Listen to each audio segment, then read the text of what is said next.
Welcome back to the show floor, guys. This is Steve Lasky. I'm the director of Editorial for the Endeavor Security Media Group, and I have the pleasure of talking with Jeremy Freeze-Skret, who is the VP of Engineering at Prometheus Security Group here.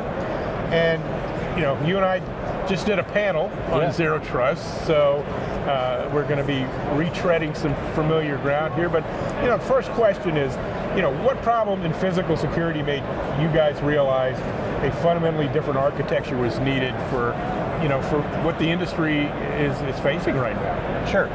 I think the fundamental problem that we recognized pretty early on was that we have an entire installed base of 1940s technology. Everything out there, every single panel on the show floor uses supervised line. We've done it since the 1940s. It's tried and true, but it's old, it's analog, and it was in need of modernization. It also presented an entire cadre of endpoints that exist across these networks that are open and vulnerable to penetration and cyber events. Right. And so that was an opportunity to do something better. And as modern technology has evolved, the industry unfortunately wasn't evolving with it. And so we saw an opportunity in that to kind of push the border of what was possible and show how you can translate some of the analog infrastructure into digital. You know, one of the things we talked about earlier, and I'm going off script here, but you know, it was, you know, we're looking at a lot of legacy technology, and you know, it's hard enough to get folks in the industry just to understand the concept of zero trust for physical security. But once you finally, you know, establish that that framework, how do you get them to even consider, you know, either upgrading or, you know, replacing legacy technology with zero trust solutions that are going to work for them? Yeah, I think that's a great question, Steve, and I think it is, it's a matter of showing them the value of it, right? And the value of it is you can't present a system that requires full-scale rip and replace strategies, right? Modernization has to be offered as a gradual, right? And it has to implement modern cybersecurity principles and technology as close to the edge as you can get it, and then offer them a path to the future that they can execute over time as their time, energy, and budget permits them to do. And it has to be simple to deploy. You can't require them to install new infrastructure in order to support it, and you have to be able to go out and integrate with existing sensors and devices that are in the field.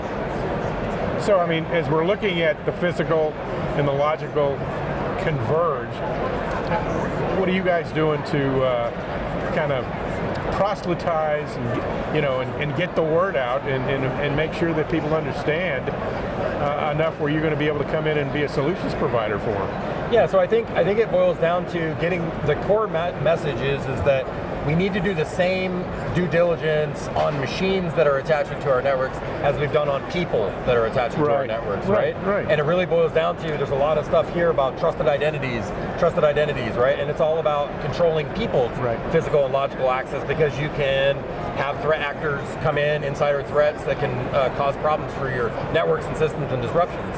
Well, those same threat actors that are not behind an identity can employ machines now to the scale of large-scale botnets, different types of cyber threats and things coming in through your IIoT endpoint. So if I'm a person that's been charged with responsibility of protecting an enclave, it's not the things in the IT closet that are keeping me up at night. It's all of those various devices that are out there that are attached to my network that I may not know anything about. Different companies have different cybersecurity hygiene. Some of them are really good at it, some of them are very poor at it, and it's a lot of variance. And I think it's time for us to do a better job at getting that variance under control. And it's going to have to be a stepwise refinement over years, right? It has to be a shift in a mindset to say, hey, there is an option for me to do better, and I should do better. And unfortunately, I think that, you know, human beings tend to learn from pain, right? And when we have incidents that occur out there that cost people revenue and operations, they start to wake up. Especially in the security industry, it's, you know, you have to have a catastrophe before you become proactive in an incident. So, you know, so that begs the question now. So what does continuous authentication at the edge mean in practical terms? And why isn't traditional access control and video infrastructure sufficient enough in a zero trust world? Yeah, that's a very good question, and it's pretty easy to break that down. So first is establishing identity, right? One of the pillars of zero trust is identifying what you have out there. We need strong cryptographic identities on all endpoints. And traditionally, access control systems and intrusion detection systems can't do that beyond the panel.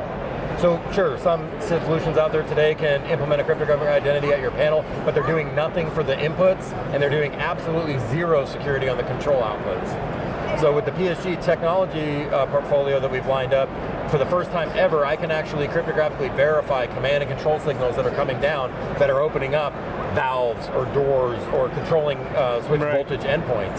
And that's two-way communication. So continuous verification means I'm adopting a device onto my security network with a strong cryptographic identity, and then once it's deployed, I'm constantly monitoring that device and verifying that it is who it says it is, so that the information that it produces, I can, with confidence, say that device at that place at that point in time is the one that produced that message.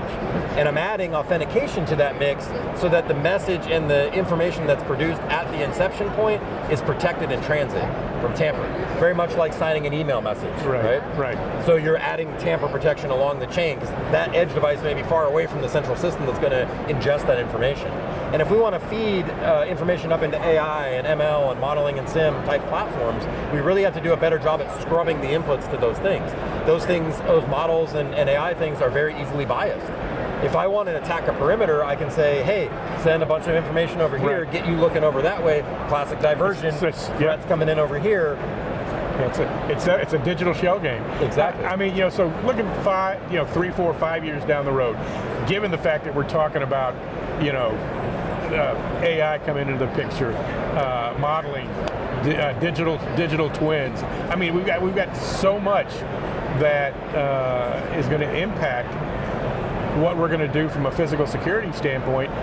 How do users, integrators, consultants for that matter, wrap their head around all these new things that are migrating technology at such a rapid pace, where we're going to be able to, understand and use the zero trust foundation? I think it starts with education. Okay. I think you got to get down to what are the principles of zero trust, right? PSG's contribution to zero trust is not to be a solution that sits in a box that you buy and say, oh, now I have zero trust. That's not what it is at all. It's supporting a mindset of security, right? It's least privilege. It's enforcing segmentation, right? Strong identities, getting a handle on what we have out there. And it's creating that type of mindset in our integrators, right? It's not just, I'm going to go install panel X, pull wires to it, and then I'm doing the same old thing that I've done. It's taking a step back to say, okay, how could I do this better, right? And constantly improving. And it's being honest with ourselves, and it requires reflection, honest reflection, to say, hey, you know what, I'm doing a good job in these areas, and I'm not doing such a great job over here.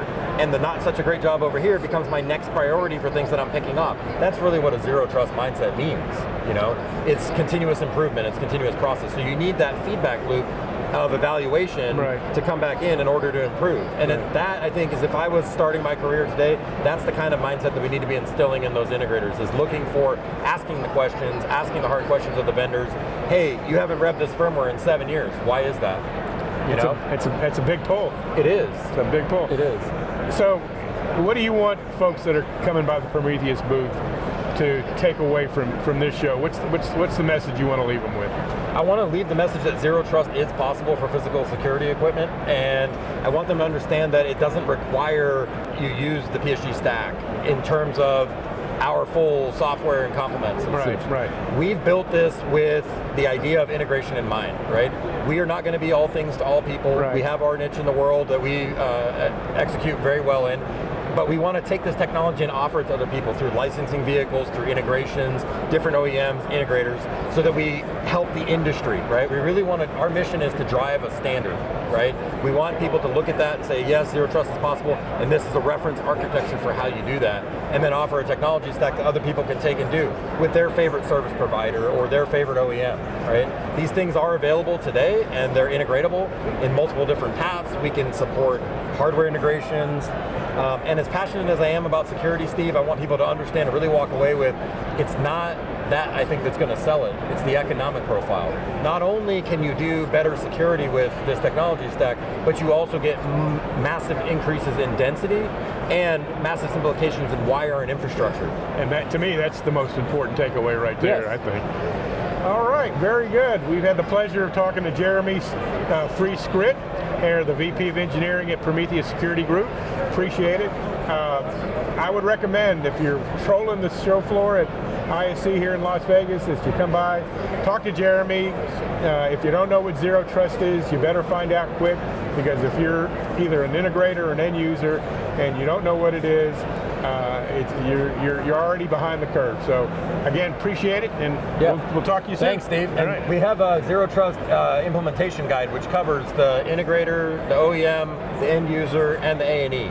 So come by, pick up a copy of that, read it, ingest it. It goes over some of the different things that we've talked about here today. Outstanding. I appreciate your time, Steve. Appreciate you. Thank you very much.